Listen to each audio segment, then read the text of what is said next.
Hi there, this is Sandra from the Schwowin's Nest. Welcome to my 12 Days of Christmas series. My first project for you today is using all Dollar Tree supplies. I've had this little sign since last year, but I want to get rid of all of that glitter, and I'm going to be covering up that cute little snowman. I did try sanding a little bit, but I decided using my razor from the Dollar Tree would be better. I wasn't able to get the paper off of the snowman part, but I was able to scrape off the majority of the glitter. Next, I'm going to give it a coat of Mod Podge to seal in the rest of the glitter. I'm going to be cutting out some really simple Christmas trees from this Dollar Tree Buffalo Check shopping bag. First, I make a triangle, and then I'm going to put 3 lines across it, and then I'll also use my ruler to kind of put some angled lines in there to make the branches. I'm going to do the same thing with the black and white Buffalo Check, and I'm going to use 6 trees altogether. Now I'm just going to take my chalk paint in Linen White by Rust-Oleum and give the sign a couple of good coats to cover all of that up. So you can see here that I have a whole bunch of trees in a bunch of different sizes and shapes, and now I'm just going to figure out the placement for them and then use some Mod Podge to glue them right onto the sign. I'm going to just use my fingers to press out any bubbles, but if I do get some, I'm going to take a pin and just pierce the bag a little bit and let that extra air out. So it's a good thing I didn't let that first tree dry because I realized that I wanted to have a red tree underneath it. So I just easily was able to peel it back up and then apply a little bit more Mod Podge to place it down again on top of the red tree.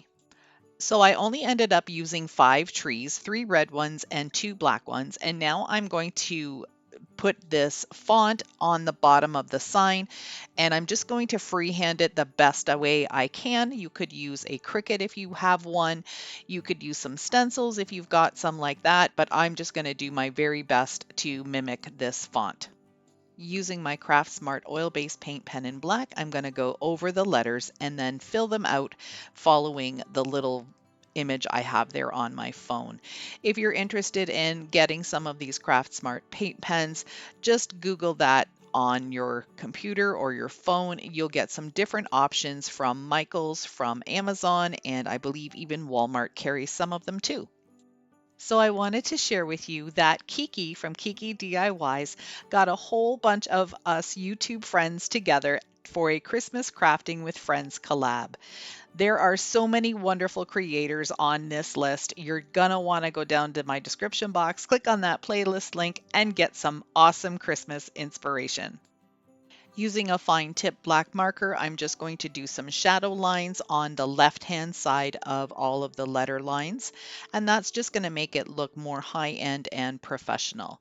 This is just a scrapbooking marker, and it's actually starting to run out of ink, so I found some fine point felt tip pens at my dollar store, so I'm going to start using them, and they seem to work out pretty good too.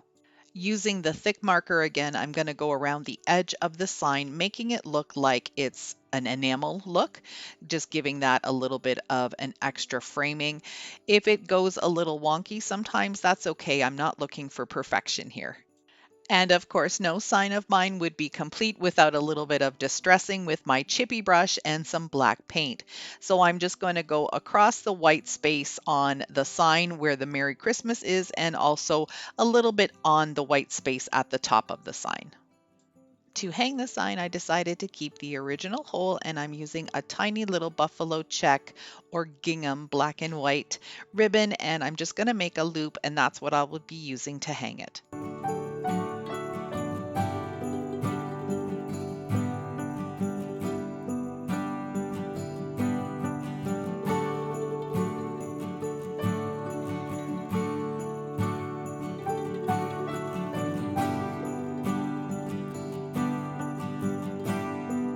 My second project is this rug that I picked up at the Dollar Tree.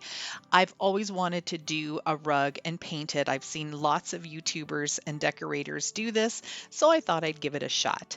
I'm using a makeup sponge and some DIY chalk paint. If you want that recipe, it's down in my description box.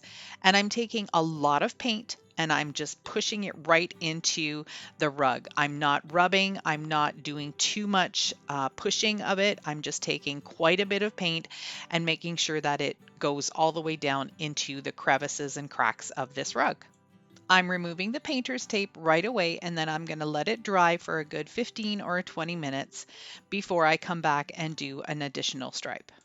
Now I'm marking off the space that will be the middle thicker stripe. That stripe will be where the painter's tape is right now.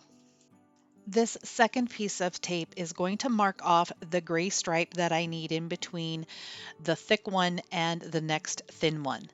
And then the final piece of tape will be where I'm going to paint.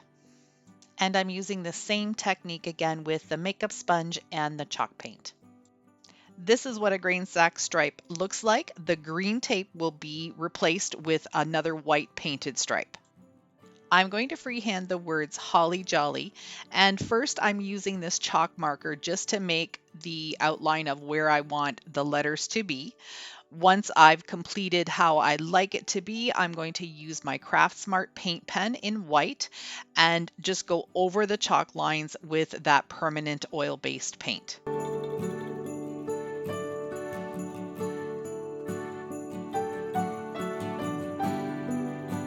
I've gone over the word jolly with the paint marker, and now I'm going to go in and make the downward strokes a little bit thicker.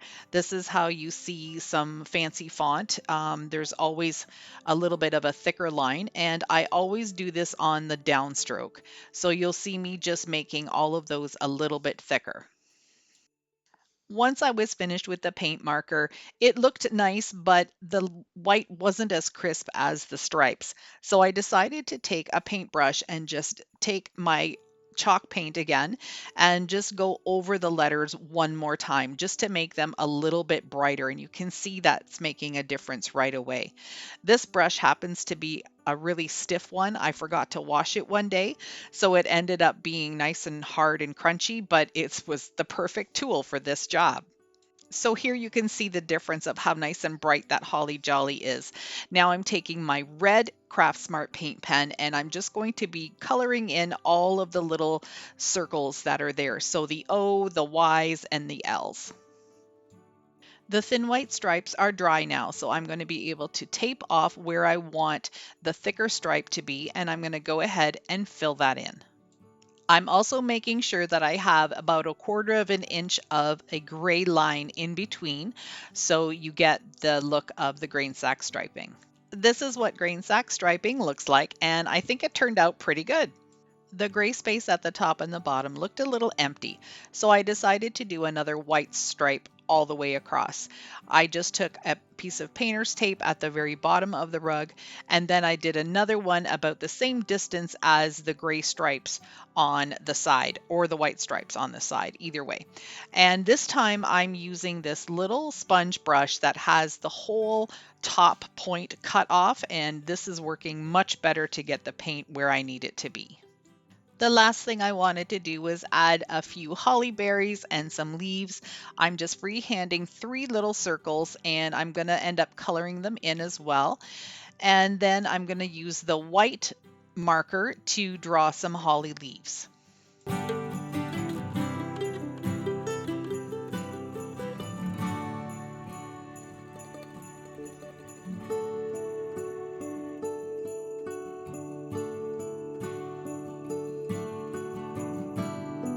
Now, don't forget to go down to my description box and click on that playlist link.